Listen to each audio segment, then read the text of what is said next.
ultimate result would be a ruling that you should have seen the car coming and gotten out of the way, because these are the ruling elites and you are the peasants.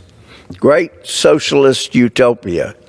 That's where we're headed if these kind of bills get passed.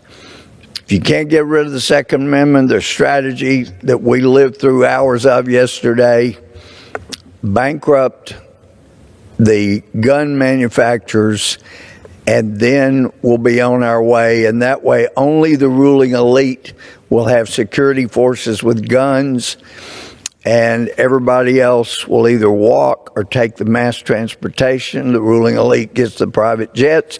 And see, it's okay to just have massive amount of carbon emissions in private helicopters, private jets, big Suburbans like Al Gore used. I'd read where he was seen having an entourage of big jets. This was long after he was out of leadership as vice president. But that they would all be sitting there cooling for the vice president or former vice president. So that's the kind of thing that will continue. The ruling elite, they get to pollute like crazy. Their yachts, their private jets, those will continue. In fact, there'll be a lot more of them.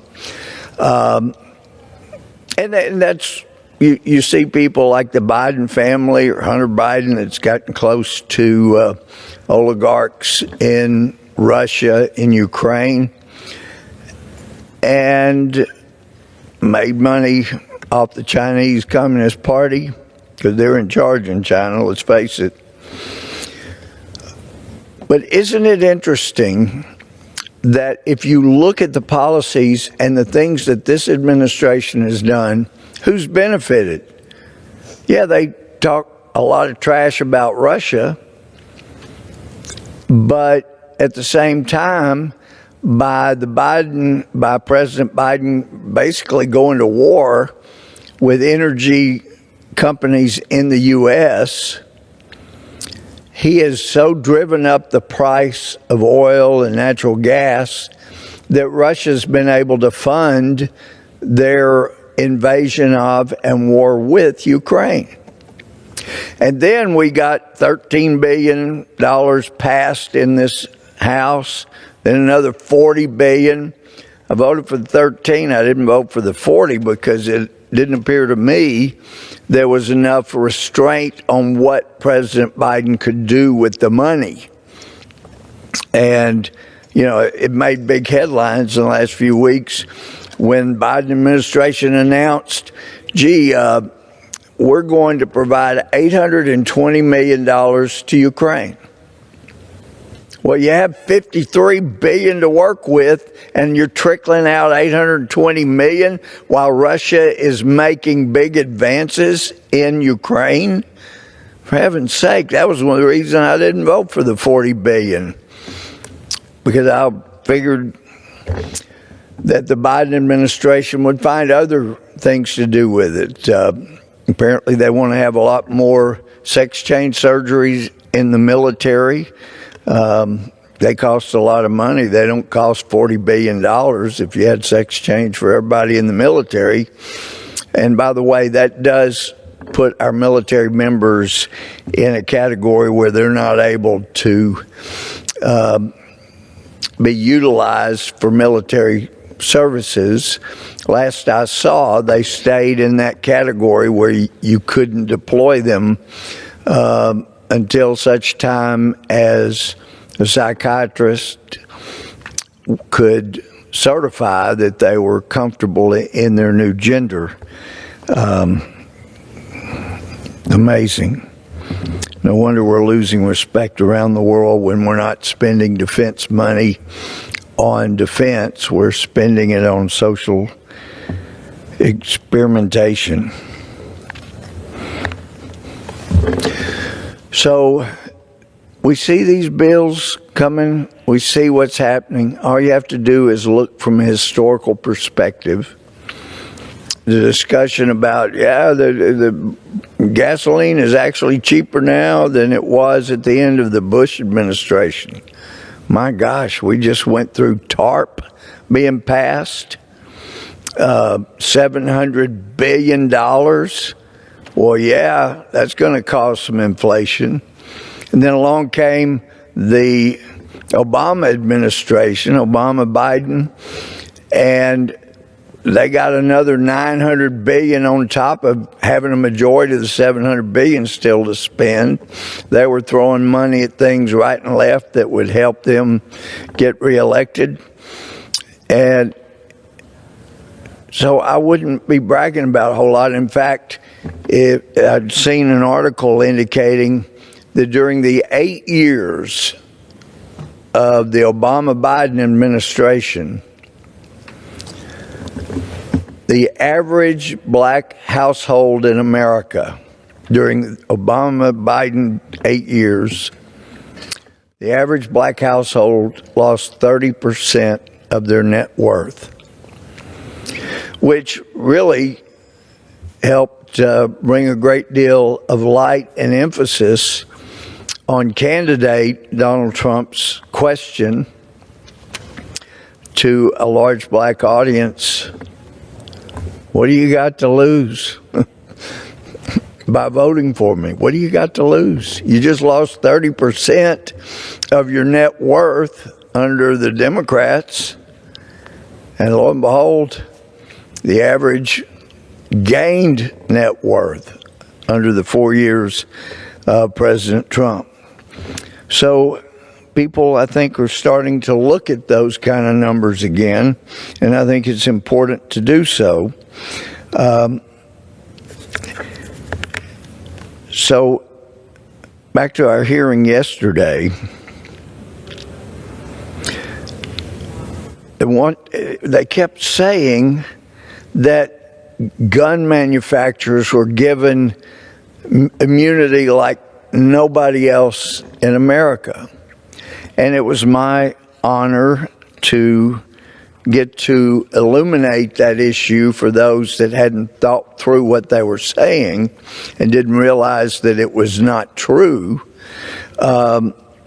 So, first of all, a very timely topic that many of us think has long outlived its usefulness is the massive immunity that's been given to the pharmaceutical industry for the vaccinations that they've made tens of billions of dollars just in a year. Man, they've made so much money off those, so much so that they looked around. Most people have gotten the vaccination. They hate to see somebody have natural immunity from having had COVID because they're not as vulnerable to getting COVID again as apparently people are that have had the vaccinations and all the boosters. So what do? Oh, let's go after the young people under 5 years of age.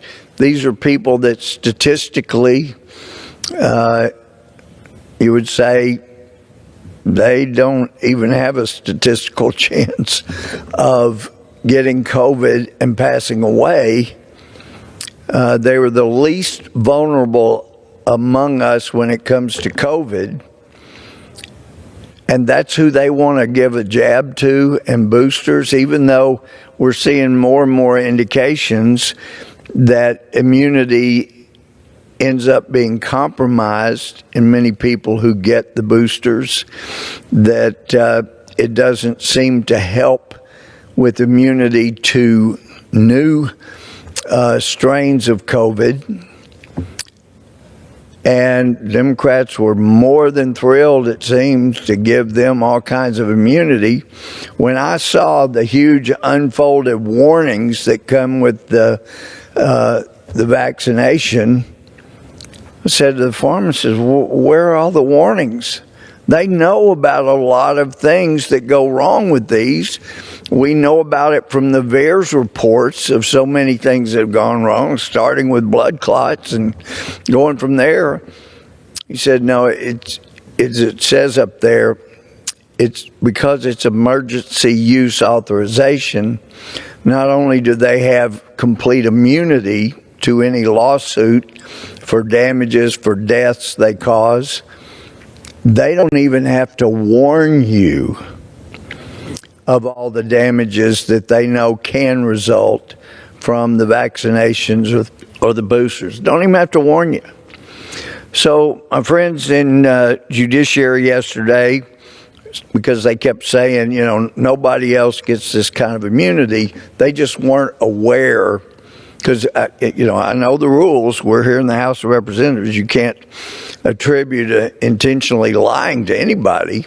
And that's why I'm sure that they just forgot or weren't aware of all the immunities that they've provided to other entities. But that's the pharmaceutical. They don't even have to warn you, give you a heads up of what's coming, potentially with a vaccination or a booster. And then you got social media. And that Section 230 has allowed some of the richest companies in the world and individuals in the world to completely escape liability. They should be made to answer in court for fraud, for so many of the things that they have done, for censorship, for taking away people's rights that they were told they had under the social media. But anyway,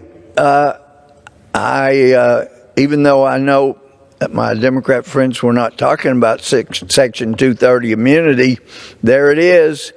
And of course, they don't want to bother that, because that allows all the Democrats controlling these massive social media giants to censor and help at election time and help Democrats get elected. So they want to leave that immunity in place when it needs to go. We need to just eliminate Section 230. We were told, well, that was important to have to allow them to get started. Well, listen, they're started, and they're some of the most powerful companies in the history of the world. Some would say more powerful than the U.S. government itself because of all the information they have. It's time to get rid of their immunity from liability.